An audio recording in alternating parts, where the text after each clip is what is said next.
This channel does not promote any violent, harmful, or illegal activities. All content provided by this channel is meant for an educational purpose only.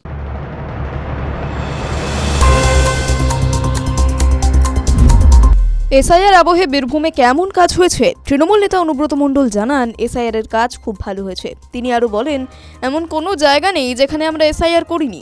জাতি ধর্ম নির্বিশেষে কারোর নাম যেন বাদ না যায় সেদিকে নজর দেওয়ার কথা বলেন অনুব্রত। এসআইআর এর কাজের সময় নিয়েও প্রশ্ন তোলেন অনুব্রত মণ্ডল। গোটা পশ্চিমবাংলা জুড়ে এসআইআর নিয়ে চলছে, কিন্তু বীরভূম জেলাতে আমরা যেমন রানা সিং এসআইআর নিয়ে তার বিধানসভাতে খুব দুর্দান্ত কাজ করেছে, মন্ত্রী চন্দনা সিনহা খুব ভালো কাজ করেছে।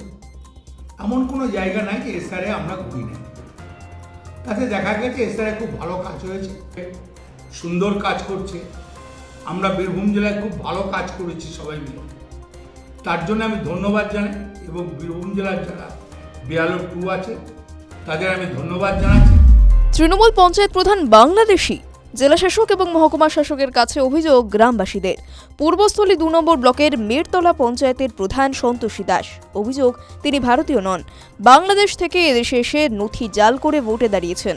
উঠছে এমনই অভিযোগ, যদিও পঞ্চায়েত প্রধানের দাবি তার জন্ম এখানেই। অভিযোগটা যখন হয়েছে তখন আমি যেইখানে অভিযোগটা হয়েছে সেইখানে গিয়ে আমি প্রমাণটা দিয়ে না, আপনার যেটা রেশন কার্ড সেখানে দেখা যাচ্ছে যে আপনার অভিভাবকের নাম দেখাচ্ছে অন্য। কেন রক্ত সম্পর্ক থাকে, তাহলে যে নামটা দেখাচ্ছে উনি কি হন? উনি আমার কাকা হন। বলছে যে আপনি নাকি বাংলাদেশ থেকে এসেছেন। হ্যাঁ, সেটা প্রমাণ করুক, যারা অভিযোগ করেছে তারা প্রমাণ করুক। আমি বাংলাদেশে না, আমার এই দেশে জন্ম। সন্তোষী দাস প্রধান আমাদের মেরতলা পঞ্চায়েতের, ওনার সব নথি জাল। উনি একজন বাংলাদেশি। আমাদের মনে হচ্ছে সব কিছু তদন্ত করা উচিত এবং ওনার যে সার্টিফিকেট এসসি সার্টিফিকেট ওটাও জাল করে এসসি বুথে প্রার্থী হয়ে এবং জিতে প্রদান হয়েছে। রেশন কার্ড ভোটার কার্ড সবই জাল। স্বরূপনগরের হাকিমপুর সীমান্তে এখনও ভিড় অব্যাহত। বাক্স প্যাটরা নিয়ে শয়ে শয়ে বাংলাদেশি মুখ ঢেকে বসে রয়েছেন। গত 1 মাস ধরে এমন দৃশ্যই দেখে আসছি আমরা। দালালকে টাকা দিয়ে ভারতে ঢুকে মুটে মজুরের কাজ করছিলেন তারা। এসআইআর এর ভয়ে নিজের দেশে ফিরে যাচ্ছেন। বুম ধরলেই এমনই উত্তর মিলছে তাদের থেকে। সূত্র বলছে, ইতিমধ্যেই প্রায় 3000-এর বেশি বাংলাদেশি ফিরে গিয়েছেন দেশে। হ্যাঁ, আটঘরা, কলকাতা আটঘরা। কতদিন আগে গেছিলেন আটঘরায়? বছর 2। এদিকে বাড়ি কোথায়? বাংলাদেশে বাড়ি কোথায়?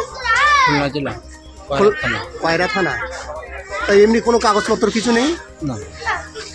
এখানে কি কাজ করতেন? ওই আমি হ্যাঁ হ্যাঁ।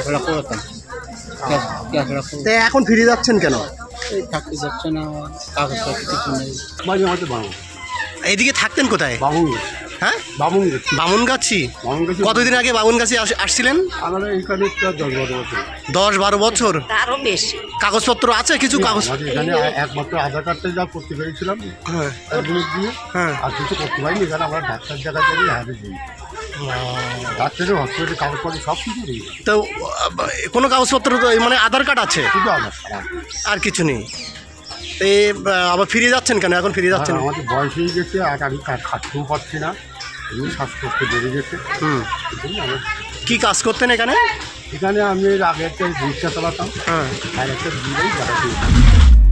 এসআইআর আবহে শাসক বিরোধীদের হুঁশিয়ারি পাল্টা হুঁশিয়ারি দেখেই চলেছে রাজ্য। কেউ বলছে গাছে বেঁধে রাখার কথা, কেউ বলছে পাড়াতে ঢুকতে না দেওয়ার কথা। এবার পুলিশকে বেনজির আক্রমণ করল বিজেপি। ঘাটালের বিজেপির বিধায়ক শীতল কপাট পরিবর্তন সভা থেকে হুঙ্কার তোলেন, সমস্ত ওসির একটা হাত একটা পা ভেঙে দেওয়া হবে, ল্যাংড়ার মতো ওরা চলতে থাকবেন। অতএব তৃণমূলকে ওরা বাঁচাতে যাবে না।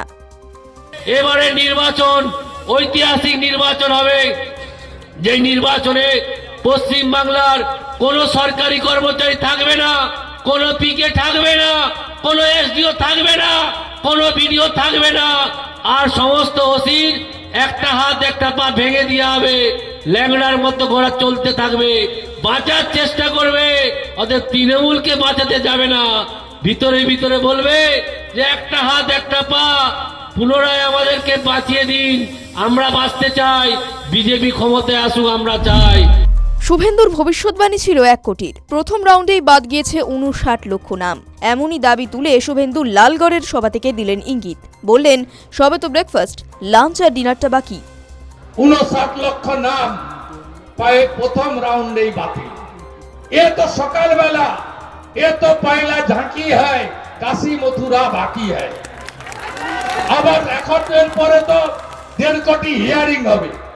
এই তো সবে 7 লাখ, এখন তো সবে ব্রেকফাস্ট হয়েছে, খসড়া তালিকা, লাঞ্চ এখনো হয়নি, ডিনারের এখনো সময় বাকি আছে। 14 ফেব্রুয়ারি 2024 দেখবেন দেখবেন দেখবেন পরিষ্কার ভোটার লিস্ট, एसआईआर सेमीफाइनल और फाइनले बिहार का जीत हमारी है, बंगाल का बारी है।